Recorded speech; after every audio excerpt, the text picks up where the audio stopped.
Hello, everyone. Enjoy these relaxing yet powerful stories of resilience and triumph. They blocked him from boarding, questioned his ticket, and called for backup, all while ignoring the fact that he held the keys to a $1,000 contract with their airline. There was nothing out of place about Dorian Brandt that morning. His suit was pressed. His collar sat perfectly on his neck. He moved through JFK's Terminal 4 like someone used to early mornings and late meetings. In his left hand, he held a dark leather garment bag.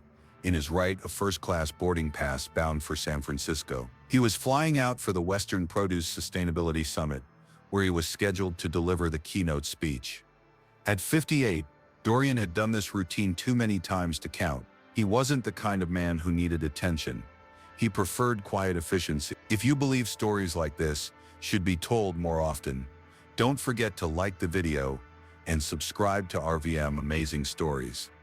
These are the real voices that inspire change. But that morning, something snapped in the air the moment he reached Gate 17. The line to board hadn't yet formed. A few people were hovering nearby, sipping coffee, scrolling their phones.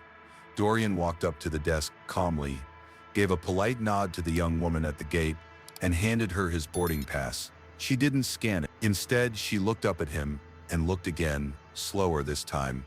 The kind of look people give when they're not sure whether to speak or stall. Dorian waited, no rush in his posture, no question in his eye. "This lane is for premium passengers only," she said with a sharpness that didn't match the situation. "I know," Dorian said evenly. She blinked, scanned the boarding pass finally, and paused. Her hand hovered over the scanner but didn't click. Instead, she looked back at him, then to a colleague behind her, whispering something that made the other woman peek over her shoulder. Dorian didn't flinch. She turned back. "I'm going to need to see some ID," she said. He tilted his head just slightly. "You don't usually ask for ID when scanning a pass. Is there a problem?" She hesitated. "It's just a security measure." There was no policy requiring ID checks at the gate. He knew it, so did she. He pulled his wallet from his inside pocket, handed over his license. She held it like she didn't know what to do with it, then placed it awkwardly on the desk without scanning anything.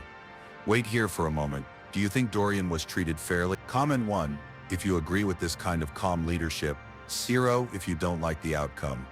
And if you're unsure, just hit that subscribe button to support meaningful stories. Dorian glanced down at the pass. His name was printed clearly, Dorian Brandt. He said nothing. The gate agent walked a few steps away and whispered again, this time to someone in a dark uniform. Within moments, a security officer was walking toward them. Dorian had experienced this before, not often, but the sudden switch from professionalism to suspicion, the moment someone decided he didn't belong, not because of anything he said or did, just because they couldn't imagine someone like him in first class. The security officer didn't ask questions. He stood beside Dorian without speaking. His eyes tracked him like a risk assessment checklist. Dorian, still calm, stepped back from the gate and moved to the side, away from the boarding lane. He wasn't going to argue. He wasn't going to raise his voice. He wasn't going to give them the performance they were hoping for. If you're still watching, you know this isn't just a story. It's a mirror. Share this video if it made you pause and help others discover RVM Amazing Stories. Instead, he reached into his pocket, pulled out his phone, and made a single call. It rang once, twice.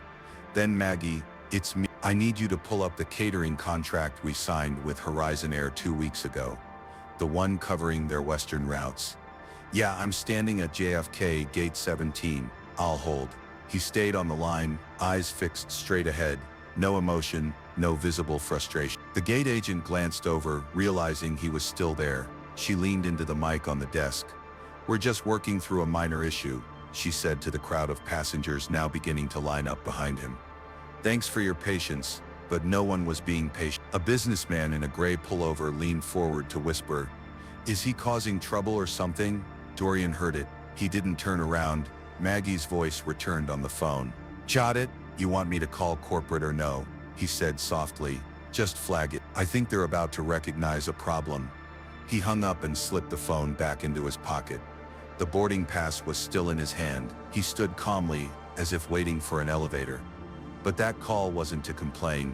It was to warn. Dorian Brandt didn't always wear tailored suits or fly first class. He grew up in Mansfield, Ohio in a house with soft floorboards and louder mornings. His mother, Eunice, worked the produce section at a local grocery store, while his father, Leonard, rotated between night shifts at the mill and weekends fixing neighbors' cars. They didn't have much, but there was always food on the table, and Dorian was taught early that the way you carry yourself matters.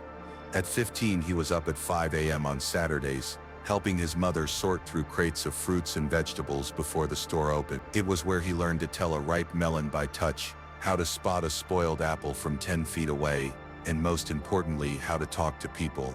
Not talk at them, talk to them. There's a difference, and Dorian figured it out fast. By 23, he'd graduated from Kent State with a degree in agricultural business and exactly $330,000 to his name. His first business was a roadside produce stand just outside Columbus. He didn't have employees, not even part-time help, just a borrowed pickup, a tent, and enough determination to sell sweet corn like it was gold. The real shift happened in his early 30s, when he spotted a gap no one else was paying attention to: sustainably grown, regionally sourced produce that could scale to meet grocery chain demands without sacrificing quality. Not boutique, not farmer's market, just real food, grown clean, delivered fast. Brandt Global Foods was born in a rented garage with one delivery route and a laptop that crashed twice a week. He made deals directly with farms across the Midwest and slowly built a network. It took nearly 15 years before his company got a seat at the table with national suppliers. Today, Brandt Global Foods supplies over 30 high-end grocery chains, 5 university systems, and most recently, Horizon Air. The airline had come to him. They were looking to reinvent their in-flight meals after a string of bad press and disappointing customer surveys. Dorian didn't pitch, he listened. Then he gave them a plan: seasonal produce rotations, direct farm-to-airline sourcing, and packaging that cut waste by half. They signed a $1,000 contract, but Dorian never lost sight of who he was. He didn't decorate his office with awards or hang plaques in the lobby. If you walked into his building in Dayton, you'd see framed photos of his original produce stand and a wall covered in thank you notes from farmers. His assistant, Maggie, handled the logistics. Dorian handled the people. He also didn't like drama. He avoided attention. And above all, he didn't talk about power. He just used it quietly when needed. So when the gate agent at JFK scanned his face more than his boarding pass, and the security guard treated him like a potential problem instead of a paying customer, it wasn't just an inconvenience, it was a reminder. A reminder that it didn't matter how many contracts he signed or how many planes he helped stock. Some people only see what they expect to see. And when you don't fit the image they've built in their heads, they start looking for reasons to question you. But Dorian didn't need to raise his voice to prove his worth. He had spent a lifetime letting his actions do the speaking. That call he made at gate 17, that wasn't the beginning of a problem. That was him offering the airline a chance to fix it quiet. Because while Dorian Brandt believed in grace, he also believed in standards. But none of that mattered at gate 17. The woman at the gate didn't know who Dorian Brandt was. To her, he was just another name on a boarding pass she didn't recognize. One she decided didn't belong in the line he was in. Her name was Haley, mid-30s, new to the job and eager to prove herself after transferring from Tulsa to JFK a month prior. She had strict instructions: maintain order, stick to protocol, and don't let anyone push boundaries. But what she lacked was experience and instincts, the kind that help you read a room or a person without jumping to conclusions. By now, passengers were lining up. A man in a navy windbreaker with a Bluetooth headset paced near the front. A woman with a floral carry-on stood behind him, eyeing the delay. Haley adjusted the mic on her collar and muttered something into it about needing backup. She glanced back at Dorian, who stood off to the side, relaxed but still present. Her coworker, Mia, leaned over. "Is there actually an issue?" Haley shrugged. "He says he's first class." Mia raised an eyebrow. "His pass says he is. What's the problem?" Haley frowned. "Just doesn't feel right." That's when Mia's posture shifted, not dramatically, just enough to send a message: be careful. But Haley wasn't paying attention. She was focused on her screen now, pretending to search for a booking note that didn't exist. The security officer, meanwhile, stood by with arms crossed, glancing at Dorian from time to time but offering no explanation for his presence. Passengers continued to board. The first-class lane was thinning. Haley glanced toward the gate. She looked nervous now but didn't want to lose face. Then Dorian's phone rang. He stepped a few feet farther away to answer it. Maggie's voice was steady.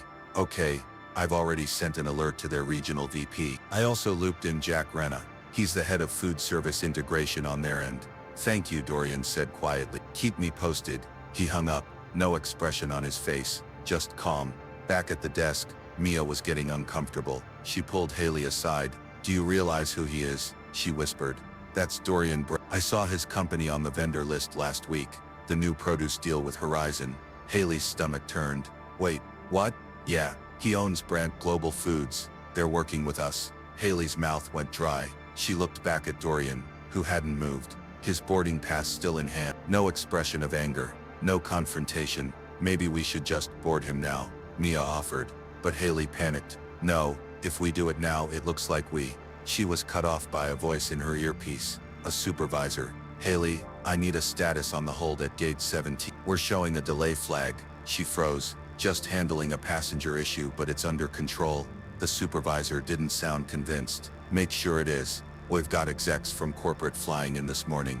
No surprises." Haley tried to steady her hand. She looked over at Dorian again. His calm made her feel smaller by the second. She wasn't dealing with a problem, she was becoming one.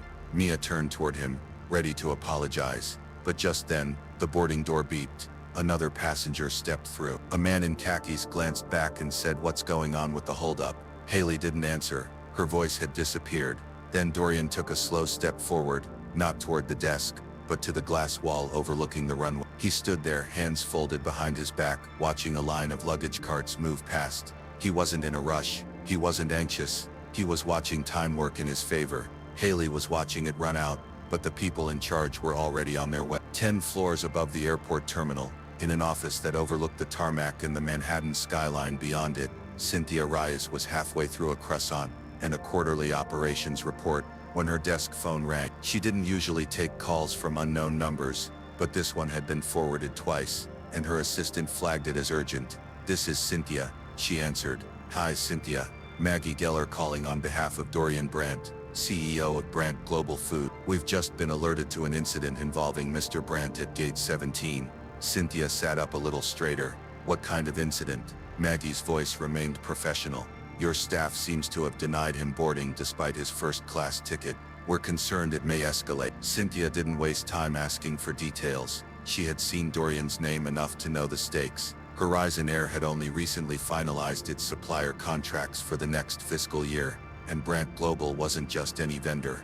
They were the vendor. They were supposed to help overhaul the airline's entire food service image, after a disastrous social media campaign exposed their frozen meals and wasteful packaging.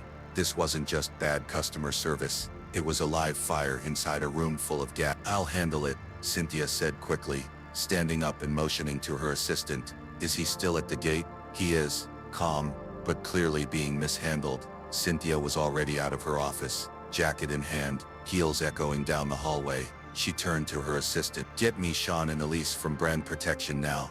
Meanwhile, down at corporate headquarters in Minneapolis, Jack Renault's phone rang during a working lunch. "Jack," Maggie said, skipping formalities. "Dorian's being detained at the gate. JFK. Horizon staff flagged him for no reason." Jack nearly dropped his fork. "You've got to be kidding me." "Nope," he called it in personally. Jack pushed back from the table. "I'll get Cynthia on it. She's already moving.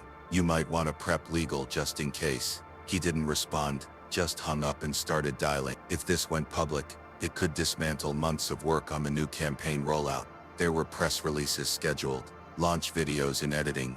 Dorian Brandt was going to be featured in their Fall Fresh Flight initiative as a face of modern food sustainability. That face was now being sidelined at an airport gate by someone who didn't know who they were dealing with. At gate 17, Haley was beginning to sweat. She could feel the shift, not just from Mia's icy silence, but from the passengers who were now openly murmuring about the delay. People were pulling out their phones, checking the flight status. Still no boarding. Then without warning, a man in a navy suit and a Horizon ID badge walked briskly toward the gate, followed by a woman in red heels with a phone still pressed to her ear. "Cynthia." She ended the call, lowered the phone slowly, and surveyed the scene. Dorian didn't move.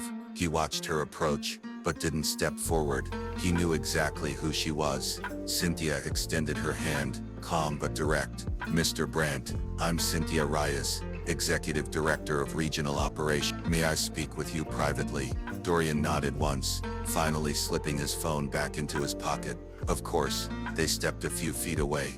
Behind them, Haley stood frozen, unsure whether to follow or disappear. Cynthia took a breath. "Mr. Brandt, on behalf of Horizon Air, I want to apologize. I've already contacted our internal team to look into the situation. This should not have happened. I'd like to escort you personally onto the flight."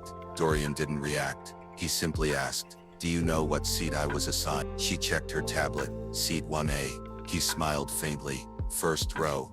Interesting. I was told this lane was for premium passengers only."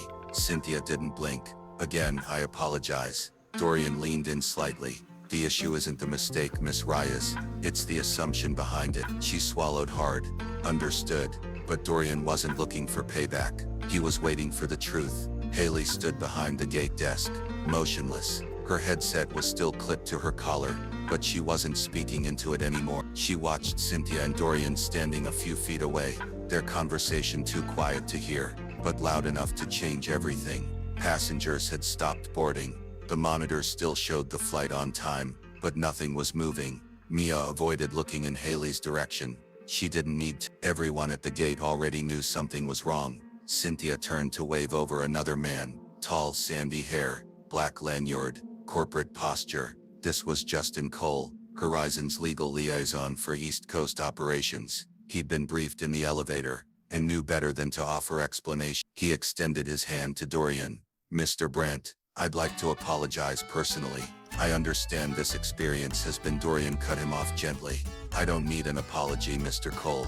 I need you to explain how something like this happens after we sign a $1,000 deal." Justin paused. There was no good answer, no scripted response, no PR-approved deflection. Cynthia stepped in. "Mr. Brandt, we understand the weight of the situation. We're reviewing our staff conduct and sensitivity training procedure, but we'd also like to assure you, this isn't a reflection of our values." Dorian raised an eyebrow. "You mean it's not a reflection of the company's values, or it's not a reflection of the gate agent's judgment?" Cynthia didn't respond. He gestured toward Haley, who now looked like she might sink behind the desk. She saw a well-dressed man with a premium ticket, and assumed he was in the wrong line. Not once, but repeatedly called for security. Escalated the moment I asked a question. "You don't have to explain to me what that's about. I've lived it." Justin cleared his throat. "We are prepared to issue a formal apology should you wish, privately or publicly." Dorian's face didn't change. "You think I'm here for an apology?" They hesitated. He reached into his garment bag and pulled out a thin manila folder. "No fanfare, just paper. This is a signed copy of our contract. My company now supplies every fresh item on your Western and Midwest routes. That includes produce used in your premium lounge services, by the way. So when I say that the person being blocked at the gate is your brand, I mean that literally." He handed the folder to Cynthia, who took it like a weight. "I don't want a tweet. I don't want a letter. I want that, because the next person you treat like a security risk for doing absolutely nothing, they might not have a direct line to your VP." Silence. Passengers nearby began whispering again. A woman in the business class lane pulled out her phone, pretending to scroll but clearly recording. Justin shifted uncomfortably. "We'll initiate an immediate review and make personnel adjustments as necessary. You have my word." Dorian looked at his watch. "Good. Then we can all go about our day." Before Cynthia could escort him on board, he turned slightly and looked toward Haley. She looked pale now, holding her badge in both hands like a shield. Dorian stared at her for a second, not with anger but with something worse, disappointment. He didn't speak to her. He didn't need to. Cynthia waved to the flight crew, who began unblocking the gate. Dorian was led down the jet bridge, with Justin quietly behind him. Back at the gate, Mia stepped beside Haley. "You don't get it," she said, her voice low. "That man's company puts food on half the trays you serve in first class." Haley didn't answer, but the real moment wasn't in that conversation. It was what came next. The cabin crew had already been briefed.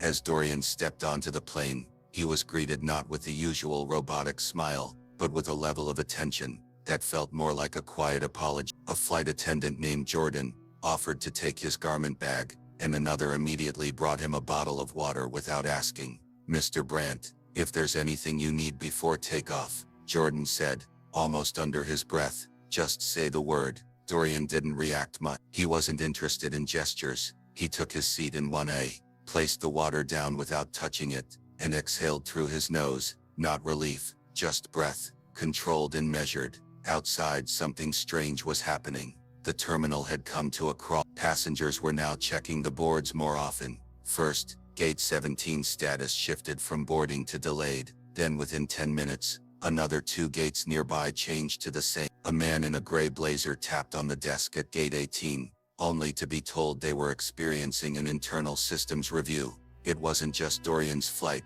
Across the concourse, 3 more Horizon Air departures were delayed. No specific reasons, just vague language. Operational hold, technical processing, crew coordination. In truth, corporate had issued a soft shutdown. A quiet pause. Cynthia Reyes, after escorting Dorian on board, had walked straight into a secure meeting room behind the terminal. She was now on a call with legal, HR and crisis management. The directive was clear. Before this incident spilled into the public, everything needed to be assessed. Gate logs, staff notes, internal comms. Every employee who had direct contact with Dorian that morning was being pulled aside. No one would admit it out loud, but the plane wasn't going anywhere until the company knew exactly how far the damage might go. Back on board, Dorian sat with his eyes closed. He wasn't angry, he wasn't flustered, but his calm wasn't serenity. It was experience, the kind that comes from decades of having to pretend that things don't sting just because you're used to them.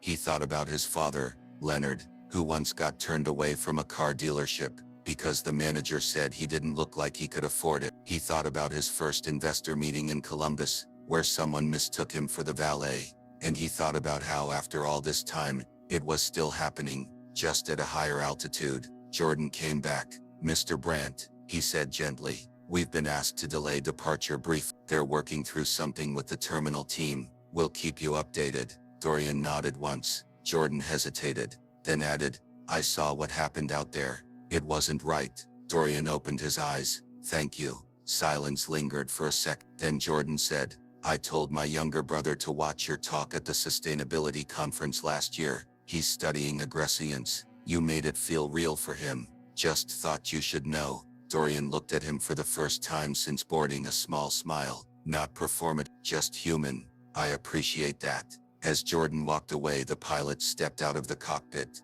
and conferred with a senior crew member near the front. Their voices were low, but not low enough. Dorian caught a phrase, "ground hold." No idea how long. And somewhere in the back of the plane, a man groaned audibly, "Figures, this airline never gets it together." Dorian didn't respond. He leaned back and watched the clouds drift outside the window. He'd done his part. The rest wasn't up to him. 20 minutes later, the internal report reached Cynthia's desk. The gate logs were clean. No threats reported. No disturbances filed. The only irregularity, a call made by the gate agent to security, without documented reason. That alone was enough. By the time the flight finally began its pushback, Haley had been removed from the floor quietly. No announcement, no scene. Her name didn't show up on the next day's schedule. A photo surfaced that afternoon. Someone in the terminal had snapped it. Dorian standing calmly near the gate, a phone to his ear, with the caption,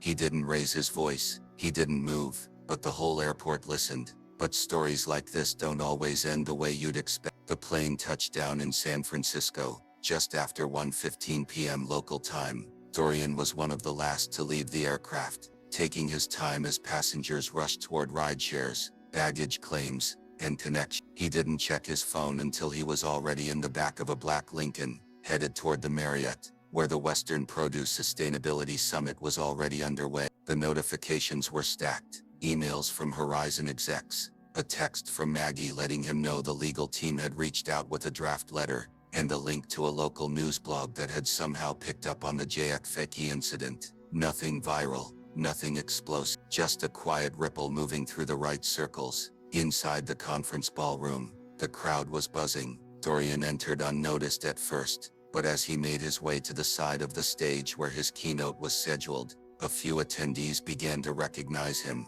He exchanged short greetings, shook a few hands. No mention of the airport, no sympathy, just business, the way he preferred it. He took the stage 20 minutes later, to a full room. His keynote wasn't about what happened at Gate 17, not directly. It was about resilience in the food supply chain, about how small assumptions in sourcing, in storage and delivery, create big consequences. He told a story about a beet farmer in Kansas, who nearly lost his harvest to one missed email, and how that one email became a turning point in streamlining his company's communication system. But toward the end he paused. He looked out at the room. Business people, suppliers, university researchers, logistics experts, and said, sometimes the problem isn't the system, sometimes it's the shortcuts we take in reading people. There was a moment of stillness. He continued, whether we're talking about a new grower, a supplier, or someone standing at a gate with a valid boarding pass,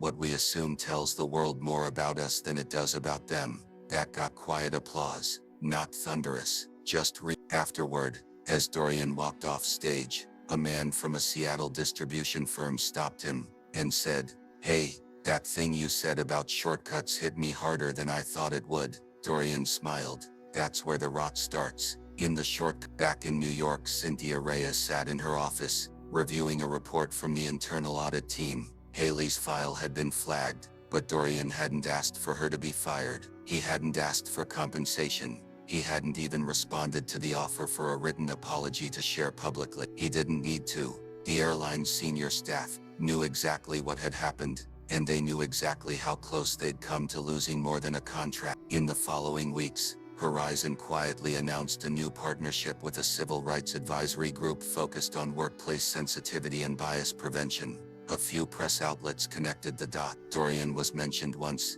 indirectly in a quote from a Horizon spokesperson. Recent events reminded us of the work that still needs to be done. Dorian didn't comment. He didn't post. He didn't retweet. He went back to work. And when Maggie asked if he wanted to talk to the press after GQ reached out for an interview request, he said, "Tell them I'm busy feeding people." Weeks passed, then months, and yet the story lingered, not because it exploded online, but because people remembered it. People who were in the terminal that morning told it over dinner. People who saw the photo of him standing still with a phone to his ear started using it in presentations about silent leadership. People who worked at Horizon Air, they whispered about it in break room. Gate agents started thinking twice before assuming, before reaching for a headset, before calling for backup without reason. And somewhere in Ohio, a retired grocery worker named Eunice Brandt read the article online, smiled to herself, and said aloud in her kitchen, "That's my son." Sometimes the loudest thing you can say is nothing. In life, there will be moments when you're questioned, judged, or even sidelined. Not because of what you've done, but because of what others assume about you. The story of Dorian Brandt teaches a quiet, powerful lesson about dignity, leadership, and how we choose to respond when we're underestimated. Dorian didn't react with rage when he was wrongly treated at the airport. He didn't raise his voice, nor did he demand public vindication. Instead, he stayed calm, let his track record speak, and used his influence with precision, not ego. In a world where shouting the loudest often gets the most attention, Dorian reminds us that control, character, and purpose-driven action can speak volumes without a single dramatic word. That's something we all can apply in our current lives. You might face bias, unfair treatment, or have someone look at you and assume you don't belong. And in those moments, it's tempting to lash out to prove your worth with volume.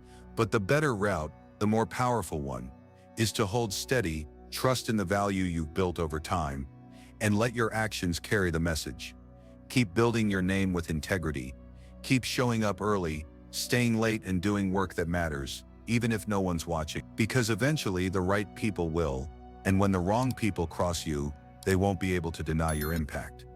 Also, like Dorian, learn to choose your battles. Not everything requires a spectacle. Sometimes a phone call to the right person, a well-placed pause, or simply refusing to engage in drama can be more effective than any confrontation.